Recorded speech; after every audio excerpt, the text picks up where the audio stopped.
नमस्कार दोस्तों, easy engine Gypsy channel में आपका स्वागत है। दोस्तों मारुति जिप्सी 1.3 लीटर वो उसमें क्या हो गया था दोस्तों कि इंजन के अंदर ऑयल के साथ में कूलेंट मिक्स हो गया था।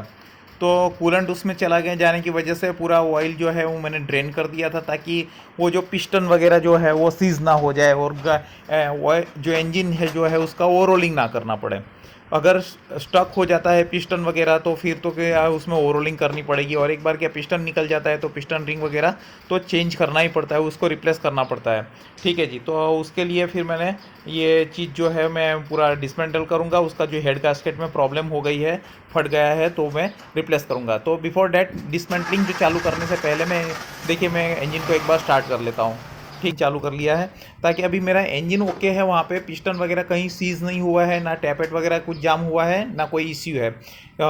अगर मैं इंजन ऑयल जो रिप्लेस नहीं करूँ, है ना, अगर इंजन ऑयल के अंदर में पानी चला गया तो वो फिर वो क्या है, पूरा इंजन को स्टक कर देगा। तो मैंने क्या किया था कि ऑयल ड्रेन कर दिया, उसका कूलेंट भी ड्रेन कर दिया।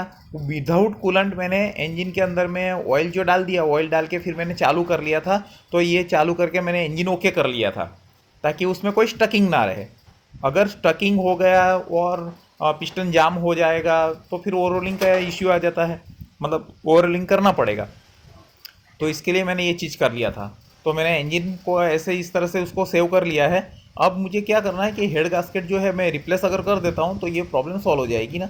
तो इसके लिए मैंने ये अभी डिसमेंटल कर रहा हूँ। ठीक है जी, तो रेडिएटर वगैरह असेंबली तो मैंने निकाल दी है, और ये उसका जो एयर फिल्टर वगैरह वो भी मैंने रिमूव कर लिया है। ठीक है जी, अभी उसके ऊपर सारे जो वायर्स वगैरह जो भी लगे हैं वो सब रिमूव करूँगा, सब सॉकेट्स वगैरह जो लगी है वो सब रिमूव करूँगा। इग्निशन कोयल वगैरह जो है, इनिशियली जो वायरिंग वाला पार्ट है वो मैं उसको वहाँ से उसको पोजीशन से निकालूंगा, वन बाय वन करते निकालते जाऊँगा।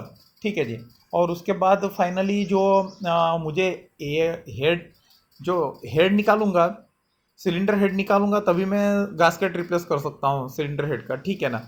तो ऊपर टैपेट वाली असेंबली है, उसको रिमूव करनी है। तो टैपेट वाली असेंबली रिमूव करने के लिए क्या करना पड़ेगा, एक तो एग्जॉस्ट मैनिफोल्ड है उसको वहाँ से हटाना पड़ेगा, इनलेट मैनिफोल्ड हटाना पड़ेगा, और सारी वायरिंग जो ऊपर लगी है वो हटानी पड़ेगी, और एक कूलिंग वाटर सिस्टम जो रेडिएटर के साथ कनेक्टेड है, रेडिएटर, और वो सब हटाना पड़ेगा।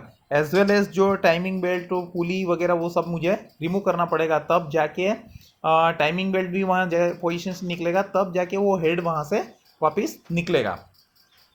तो उसके लिए मुझे जो साथ में जितना भी एसेसरीज और माउंटिंग्स जितनी भी लगी है वो सारी रिमूव करनी है। ठीक है, तो मैं यहाँ पे वन बाय वन दिखाते जा रहा हूँ। अगर आप घर पे भी अगर खोल के अगर करना चाहे कि हेड गास्केट मुझे रिप्लेस करनी है, अगर ऐसा प्रॉब्लम आपकी गाड़ी में भी हो गया, तो there is no need to go to garage में जाने की ज़रूरत नहीं पड़ेगी, और आपको ये चीज़ है वो आसानी से कर सकते हो। इसीलिए मैं आपको ये यहाँ पे डिसमेंटलिंग जो प्रोसीजर है वो बता रहा हूँ, क्योंकि इसमें ऐसा है दोस्तों कि डिसमेंटलिंग करने के लिए भी कुछ टूल्स ऐसे हैं। कौन से टूल्स से ओपन किया है, क्योंकि जगह कम होती है, कोई कोई नट बोल्ट ऐसे होते हैं जिसको खोलने के लिए स्पेशल पर्पस टूल वगैरह भी यूज़ किए जाते हैं। तो मैंने यहाँ पे भी कुछ टूल्स वगैरह दिखाया है, वो टूल जो मैंने यूज़ किया है वही टूल आप यूज़ करोगे तो आसानी से घर पे आप इंजन ओपन कर सकते हो। उसमें जनरली 10 नंबर 12 नंबर के बोल्ट्स वगैरह लगे रहते हैं। तो आपको वो दो जो बॉक्स स्पैनर और टॉमी रैचेट वो सब चाहिए। और एक दूसरी बात भी है कि टॉर्क रेंज अगर रहेगा तो आप उस पर टॉर्क रेंज से आसानी से फोर्स लगा सकते हैं, मतलब टाइटिंग के टाइम पे टॉर्क रेंज की ज़रूरत पड़ेगी, या तो फिर सेंस से भी आप कर सकते हो। दूसरी बात है कि मैं यहाँ पे वन बाय वन चीज़ें एक करके ओपन करे जा रहा हूँ। ठीक है, तो ये ओपन डिसमेंटलिंग जो है वो यही सीक्वेंस में करनी है। तो ये सीक्वेंस में आप करते जाओगे तो फिर आप जाओगे तो वन बाय वन चीज़ें जो है वो हटती जाएगी, और फाइनली जो आपका हेड जो है सिलेंडर हेड के ऊपर में टैपेट वाली असेंबली जो है वो उसको आप हटा सकते हो वहाँ पे। तो सबसे पहले तो मैंने ये सारे जितने भी उसके ऊपर जो एसेसरीज के जो माउंटिंग्स बोल्ट वगैरह लगे थे वो मैंने रिमूव कर लिए है, 10 नंबर के बोल्ट वगैरह रिमूव करके निकाल लिए है। इग्निशन कॉयल वायरिंग वगैरह मैंने हटा ली है, ये आप देख सकते हो। और ऊपर का जो कवर है हेड का, सॉरी टैपेट का कवर है, टैपेट कवर को मैं ऊपर के 10 बोल्ट नंबर के बोल्ट मैंने सारे रिमूव कर दिए हैं, तो वो भी निकल गया है। अभी मैं ये जो ओपन कर रहा हूँ वो इनलेट मैनिफोल्ड जो है उसको मैं यहाँ से रिमूव कर रहा हूँ। ठीक है, तो ये देखिए मैंने रिंग स्पैनर लिया है, 12 नंबर के बोल्ट लगी हुए हैं, है ना। तो ये रिंग स्पैनर से सारे बोल्ट खुल जाएंगे। आपको यहाँ पे कोई मतलब टी स्पैनर वगैरह यूज़ करने की ज़रूरत नहीं पड़ेगी। आपके पास अगर रिंग स्पैनर है 12 नंबर का तो उससे सारे बोल्ट इनलेट मैनिफोल्ड ओपन करने के लिए हो जाएगा। ऐसे ही समवॉट सिमिलर एग्जॉस्ट मैनिफोल्ड के अंदर में भी आपको 12 नंबर का रिंग स्पैनर से ओपन हो जाएगा। और दूसरी बात है कि ये जितने भी बोल्ट है ना वो सारे नट बोल्ट के ऊपर में, ये स्टड के ऊपर में आपको रस्टलिक रहता है, वो आपको छोड़ देना है, ताकि उससे क्या हो जाएगा कि आसानी से खुल जाएगा। नहीं तो वो सारे बोल्ट जो है वो इंजन जब हीट हो जाता है तो सारे थ्रेड वगैरह वो करोजन की वजह से और नंबर बहुत सारे दिनों के बाद, मतलब कुछ दिनों के बाद उसको ओपन करते हैं तो वो खुलता नहीं है। इसलिए रस्टिक या आप उसको यूज़ करके आप नट बोल्ट के ऊपर में स्प्रे कर दोगे तो वो ओपन हो जाएगा। ये आप देख सकते हो कि मैंने इनलेट मैनिफोल्ड जो है वो रिमूव कर दिया है। ठीक है, इसमें पेपर गास्केट होता है। पेपर गास्केट की प्राइस उतनी ज़्यादा है नहीं, 55 रुपीज़ का आता है, 115 की प्रिंट होती है। ये टैपेट कवर जो है ऑलरेडी उसमें भी एक तो ओरिंग लगी रहती है, उसकी भी 150 रुपीज़ प्राइस होती है। ये जब मैं नया जब बिठाऊँगा तो नया डाल दूँगा। अभी तो फ़िलहाल ये मैंने टैपेट कवर निकाल लिया है, जस्ट टैपेट कवर और ये इनलेट मैनिफोल्ड मैंने रिमूव कर दिया है। अब मुझे क्या करना है, ये आप ऑल्टरनेटर देख रहे हो, ठीक है। ऑल्टरनेटर के ऊपर में एक बोल्ट रहेगा, वो 12 नंबर का रहेगा। वो 12 नंबर का बोल्ट जो है उसको लूज़ कर देंगे तो बेल्ट जो है वो लूज़ हो जाएगा। 12 नंबर का बोल्ट लूज़ करने का ऑल्टरनेटर के ऊपर में, और फिर उसको अपोजिट साइड में धक्का दे देने का ताकि बेल्ट लूज़ हो जाएगा। ठीक है, बेल्ट लूज़ होने के बाद इसको बेल्ट को नीचे इस तरह से धक्का मार के उतार सकते हो आप। ये देखिए मैं कर रहा हूँ। ठीक है, इसमें मैंने टैक्ट बताया है आपको किस तरह से खोलना है, वो मेन चीज़ वो है। ठीक है, ये कितनी आसानी से बेल्ट आ गया है बाहर। ठीक है, तो ये बेल्ट यहाँ से रिमूव हो गया है। और ये एग्जॉस्ट मैनिफोल्ड जो है उसके भी बोल्ट, ये तो कवर है, कवर के ऊपर में से ही 2 बोल्ट ही मैंने रिमूव किए हैं 10 नंबर के टी स्पैनर से, और बाकी के जो 12 नंबर के बोल्ट लगे हुए हैं तो वो मैं रिमूव कर दूंगा, तो एग्जॉस्ट मैनिफोल्ड जो है वो भी वहाँ से निकल जाएगा। तब उसके बाद वो टाइमिंग बेल्ट वाला जो कवर है, बेल्ट वगैरह निकालना पड़ेगा, तब जाके ये सिलेंडर हेड के ऊपर में जो ये टैपेट वाली असेंबली है उसको वहाँ से मैं रिमूव कर सकता हूँ, और उसके बाद मैं गास्केट वहाँ पे नया गास्केट इंसर्ट कर सकता हूँ। ये देखिए मैंने यहाँ पे एग्जॉस्ट मैनिफोल्ड के भी बोल्ट निकाल दिए हैं। ये एग्जॉस्ट मैनिफोल्ड वहाँ पे से निकल गया है, लेकिन मुझे यहाँ पे कुछ मतलब ये लेना पड़ेगा, बारी वगैरह टॉमी वगैरह लेके फिर उसको निकालना पड़ेगा, क्योंकि ये थोड़ा टेंशन में है एग्जॉस्ट मैनिफोल्ड। तो सारे बोल्ट जो थे 12 नंबर के वो मैंने रिमूव कर दिए, लेकिन ये एग्जॉस्ट मैनिफोल्ड को वहीं से जगह से हटाने के लिए वहाँ पे टॉमी का यूज़ करना पड़ेगा, तभी जाके निकल जाएगा। और ये देखिए टाइमिंग बेल्ट के पहले वो पुली जो मुझे रिमूव करनी है उसके लिए बताता हूँ। हाँ, तो सेंटर में 17 नंबर का बोल्ट होता है, तो 17 नंबर का मैंने रिंग स्पैनर या आप बॉक्स स्पैनर ऐसा कुछ भी लेके 17 नंबर का जो है मैंने इधर पाइप स्पैनर लिया हुआ है, और उसमें टी स्पैनर फंसा के उसको मैंने होल्ड कर दिया। ठीक है, वो 17 नंबर का जो सेंटर वाला बोल्ट है उसको नहीं खोलना है पुली से, उसको तो सिर्फ होल्डिंग करने के लिए रखना है। और पुली के ऊपर में 10 नंबर के बोल्ट लगे हुए हैं, तो 10 नंबर के 5 बोल्ट लगे हुए हैं, उसको ओपन करना है ताकि वो पुली बाहर आ जाएगी। ठीक है, तो 5 बोल्ट खोलने के लिए क्या करना पड़ेगा, पुली को होल्ड करना है। तो होल्ड कहाँ से करना है, सेंटर वाला जो 17 नंबर का 17 नंबर का जो बोल्ट लगा है वो बोल्ट को मैंने यहाँ पे पाइप स्पैनर लगाया, या आप बॉक्स स्पैनर भी यूज़ कर सकते हो। बॉक्स स्पैनर यूज़ करके भी आप उसको होल्ड करके कहीं पे सटा के रख देना है टॉमी को, ताकि वो घूमेगा नहीं। और बाकी के जो बोल्ट है 10 नंबर के जो बोल्ट लगे हुए हैं ना, वो बोल्ट को 1 बाय 1 ओपन करते जाना है। ये ऐसे रहते हैं, सारे सेम लेंथ के हैं, तो आपको कोई इश्यू है नहीं कि कौन सा कहाँ से निकाला। तो ये 5 बोल्ट अगर निकल जाएंगे तो ये पुली भी बाहर आ जाएगी। ये 1 बाय 1 में 10 नंबर के बोल्ट जो है वो पुली के ऊपर में लगे हुए हैं, बॉटम वाली पुली के ऊपर में। दोस्तों एक बात वो भी और भी है कि वहाँ पे अगर आपके गाड़ी में एसी अगर इंस्टॉल्ड है तो फिर यहाँ पे डबल पुली रहेगी। ठीक है, या फिर कोयो का वो हाइड्रोलिक स्टीयरिंग है तो फिर ये पुली के ऊपर में डबल पुली यहाँ पे रहेगी। लेकिन खोलने का तरीका तो यही है। ये देखिए ओपन हो गया है ये पुली, वो भी बाहर आ जाएगी। उसमें कुछ मतलब ऐसा कुछ मार के ठोक के नहीं निकलना है, वो निकल जाती है ये। ठीक है, ये आ गया। करोजन की वजह से थोड़ा पकड़ लेता है, बहुत टाइम के बाद खुला रहता है ना इंजन, तो उसकी वजह से तो, लेकिन वो हिलाओगे डुलाओगे तो निकल जाएगा। ये हो गया। अब कूलिंग वाटर फैन की बात आती है, तो इसमें 10 नंबर का स्पैनर जो रिंग स्पैनर है वो मैंने लगाया है। 4 नट निकाल लिए हैं इसके ऊपर की, 4 नट निकल जाती है तो ये फ़ैन बाहर आ जाएगा, पुली भी बाहर आ जाएगी। इस तरह से रखना है और ये ऊपर से एक हैमरिंग कर देना है, बस एक फटका मारो तो नट जो है वो लूज़ हो जाएगी। उसको होल्डिंग भी नहीं करना है, हाथ से पकड़ना है, बस हाथ से पकड़ लो पुली को। और स्पैनर को जो नट है, नट के अंदर में 10 नंबर की नट है, नट के अंदर में इस तरह से लगाना है और हैमर का एक ही फटका मारोगे तो वहाँ से खुल जाएगा। देखिए ये खुल गया।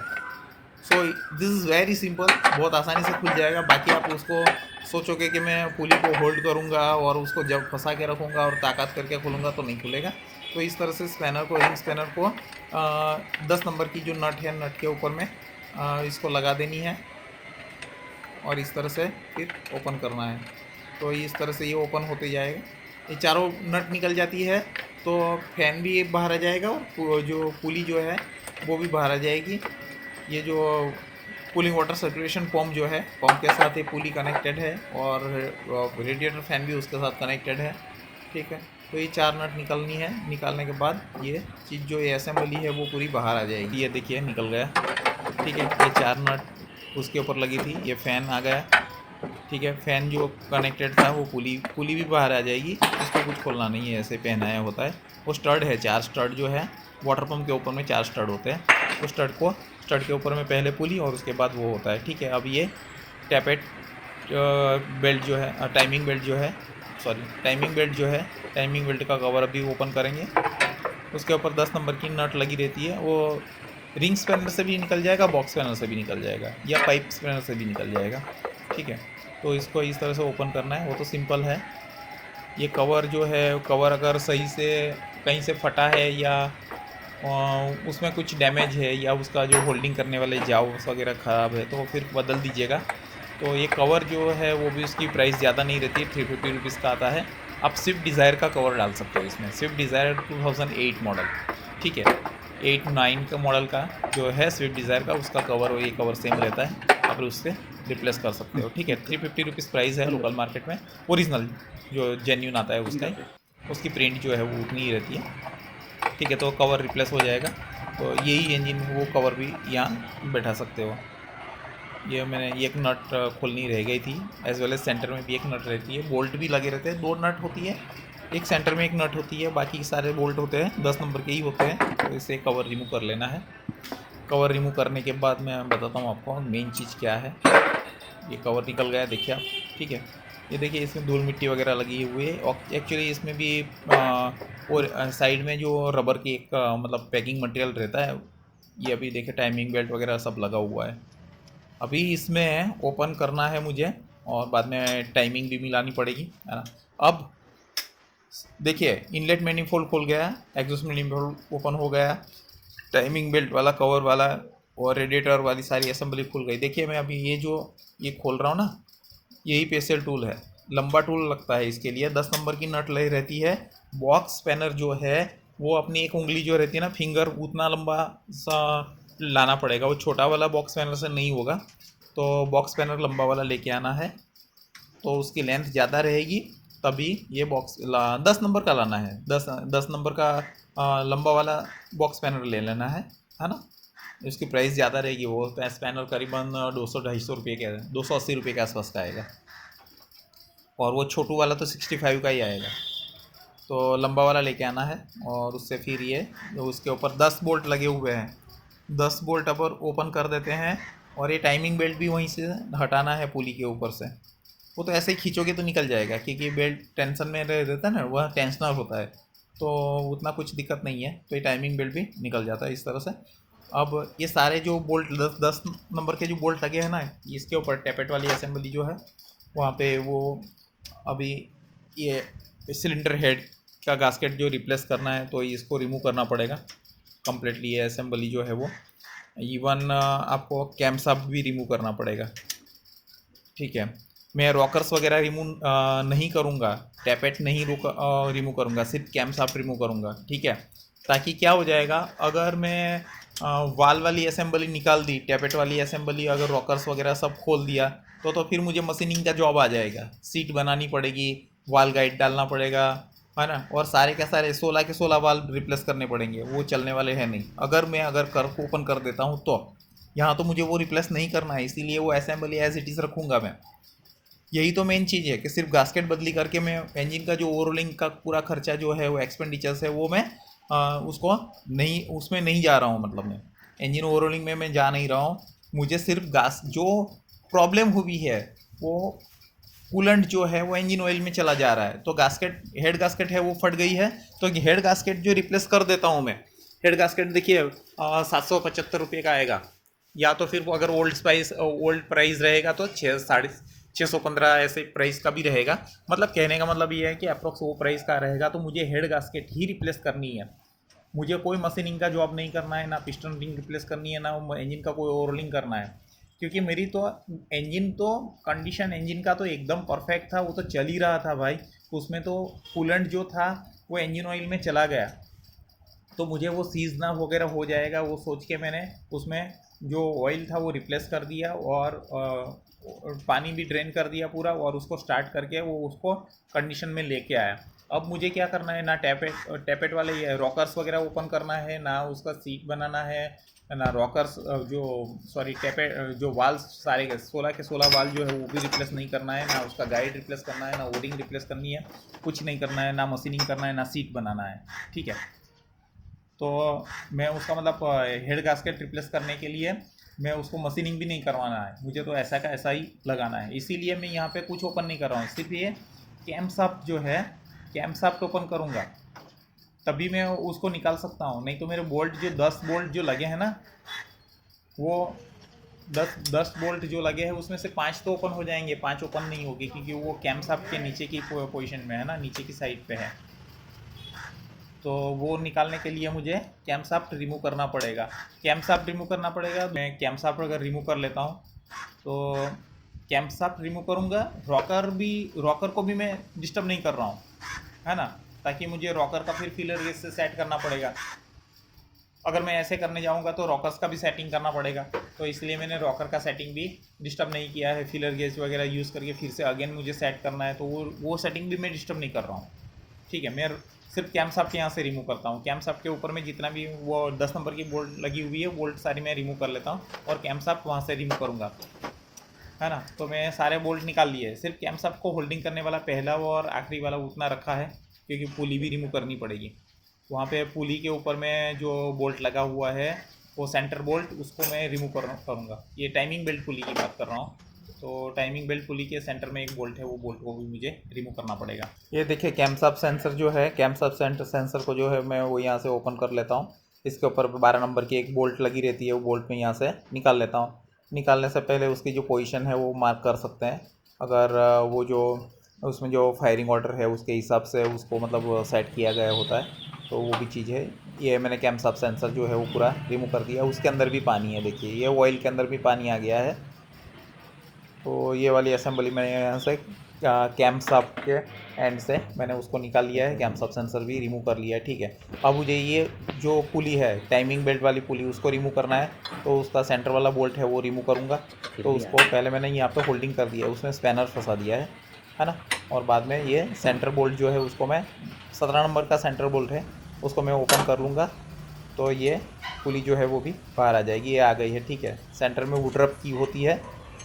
ठीक है, दूसरी जीप हेडेड की वगैरह की के टाइप होते हैं, ये वुडरप की होती है। और ये कैम शाफ्ट देखिए आप, है ना, मैंने पहला और आखिरी एंड जो था उसको रहने दिया था, अभी वो भी मैं ओपन कर लेता हूँ, तो ये कैम शाफ्ट वहीं से निकल जाएगा। कैम शाफ्ट निकलेगा तो उसके नीचे जो 10 नंबर के बोल्ट जो सिलेंडर हेड के ऊपर में जो लगे हुए हैं वो मैं निकाल सकता हूँ, तभी जाके मैं हेड गास्केट रिप्लेस करूँगा।